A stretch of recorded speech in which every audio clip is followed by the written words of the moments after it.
काही वेळेला हायकोर्टाचे निर्णय असे असतात की सामान्य नागरिक म्हणून आपल्याला प्रश्न पडतो की हे काय चाललेलं आहे. आता राजस्थान हायकोर्टाचा हा निर्णय बघा. या कोर्टाने असं म्हटलेलं आहे, मुलीचे अंतर्वस्त्र काढणे, स्वतः नग्न होणे या कृती बलात्काराचा प्रयत्न म्हणून गृहीत धरता येणार नाही. अटेम्प्ट टू रेप नाही आहे हा. म्हणजे मग काय आहे हे?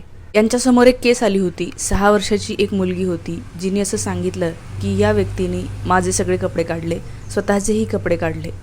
पण अजून ती पुढे केस गेली नाही, कारण की त्या मुलीने अलार्म वाजवला, काहीतरी तिने ॲक्शन घेतली आणि तो माणूस पळून गेला. आणि ह्याच्यावर निर्णय देताना कोर्टाने असं सांगितलेलं की नाही, हा अटेम्प्ट टू रेप नाही आहे.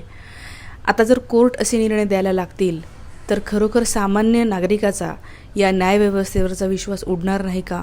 म्हणजे हे असंच झालेलं आहे ना की तुमच्या घरी एक अनोळखी माणूस घुसला घरामध्ये, त्याच्याकडे बंदुका होत्या, त्याच्याकडे चाकू होते, चाकू आणि बंदुका घेऊन तो असा तुमच्यापर्यंत आला. त्यांनी तुमच्या बॉडीला फक्त टच केलं नाही आहे आणि तुम्ही पोलीसमध्ये तक्रार कराल तर पोलीस असं म्हणाले की नाही, अटेम्प्ट टू मर्डर नाही आहे, मर्डर करायचा हा प्रयत्न नव्हता, त्यांनी फक्त शस्त्रच आणले होते ना, तुम्हाला काही केलंय का, असं जर कोणी म्हणेल तर तुम्ही काय म्हणणार? आता या कोर्टाने हा निर्णय देताना असं सांगितलेलं आहे की it is not attempt to rape but outraging modesty. म्हणजे एखाद्या स्त्रीचा सभ्यपणा, तिचा असलेलं जे काही कम्फर्ट आहे ते आउटरेज करण्याचा प्रयत्न करणे, ते मोडण्याचा प्रयत्न करणे ह्याच्यामध्ये मी टाकतो. आता खूपच स्वाभाविक आहे, मी जेव्हा पहिल्यांदा ही बातमी वाचली तेव्हा मला असं झालं की हे काय आहे. आणि त्याच्या खालच्या लोकांच्या कमेंट्स पाहिल्या तर तेही त्याच्यावरूनही हेच लक्षात येत आहे की लोकांना हे बिलकुल आवडलेलं नाही आहे. लोक म्हणायला लागले की हे काय आहे. म्हणजे ज्या व्यक्तीने हा निर्णय दिलेला आहे त्या व्यक्तीच्या समजा मुलीसोबत असं झालं असतं की तर त्यांनी हाच निर्णय दिला असता का? म्हणजे उद्या मग कोणीही असं म्हणेल की कोणीही हे करेल की एखाद्या मुलीचे कपडे काढण्याचा प्रयत्न करणे आणि मग तुम्ही म्हणाल की नाही, हा अटेम्प्ट टू रेप नाही आहे.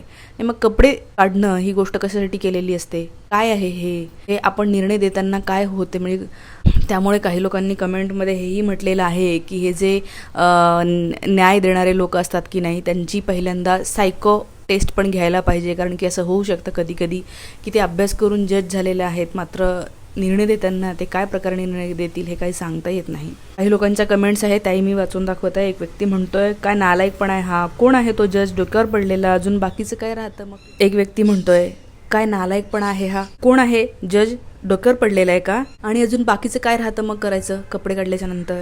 पुढची कमेंट, काय बोलणार आता मग, अजून कोणती स्टेप पाहिजे होती आणि कसली ही संस्कृती?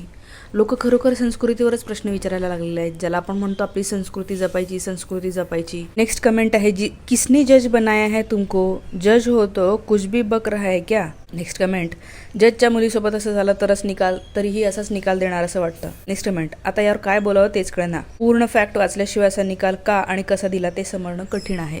बरोबर आहे, पूर्ण फॅक्ट्स वाचल्याच पाहिजे, पण जे काही डिटेल दिसतंय की एका व्यक्तीने स्वतःचे कपडे काढले आणि मुलीचे कपडे काढले आणि हा अटेम्प्ट टू रेप नाही आहे. ओके, मग काय आहे? नेक्स्ट, लग्न झाल्यावर काय डान्स करणार की कोर्टाची ऑर्डर येईपर्यंत वाट बघणार? लोक खरोखर संतापलेले आहेत. मला असं वाटतं की ही जी न्यायव्यवस्था आहे यांनी आपली विश्वासार्हता टिकून ठेवायची असेल तर योग्य न्याय द्यायला पाहिजे, योग्य निर्णय द्यायला पाहिजे. कुठेतरी असंही असू शकतं की जी व्यक्ती दोषी आहे त्या व्यक्तीचा दबाव असेल, पैशाचा वापर झाला, किंवा असं होऊ शकतं की कोर्टाचा हा निर्णय वाचल्याच्या नंतर एका व्यक्तीने सेम कृती कुणाही महिलेसोबत केली आणि मग म्हटलं की अरे नाही, हा अटेम्प्ट टू रेप नाही आहे, हा तर फक्त आउटरेजिंग मॉडेस्टी आहे. म्हणजे त्याच्या अंतर्गत जी काही शिक्षा होईल ती माइल्ड शिक्षा होईल, अटेम्प्ट टू रेपची शिक्षा होणार नाही. असं म्हणून मी म्हणते की असे जेव्हा निर्णय येतात तेव्हा अशा प्रकारच्या चुकीच्या गोष्टी वाढू शकतात, त्या वाढल्या नाही पाहिजे.